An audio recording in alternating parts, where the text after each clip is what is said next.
প্রথমে এই ভিডিওটাকে দেখো।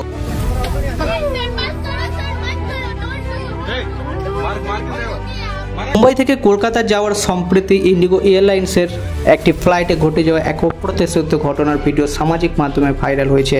ভিডিওতে দেখা যায় ফ্লাইট চলাকালীন সময়ে এক মুসলিম যাত্রীকে অন্য একজন সিটে বসে থাকা ব্যক্তি প্রকাশ্য থাপ্পড় মারছেন।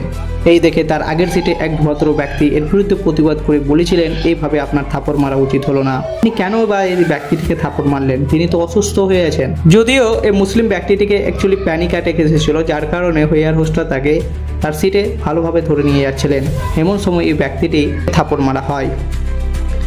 এয়ার হোস্টরা এই একই প্রশ্ন করলে তিনি বলেন তাকে ডিস্টার্ব করেছে, তাই থাপ্পড় মেরেছে। এর ভেতরে এমন ঘটে যাওয়া এই শারীরিক হেনস্থতার ঘটনাটি দেশ জুড়ে নিন্দার ঝড় তুলে। আপনার মতামত জানান, আপনি কি মনে করেন? বিমানের ভেতরে এমন ঘটনা কতটা বিপজ্জনক? এয়ারলাইনের কি আর কঠোর নিরাপত্তা ব্যবস্থা নেওয়া উচিত? কমেন্টে অবশ্যই জানাবেন, আর ভিডিওটা পারলে শেয়ার করবেন।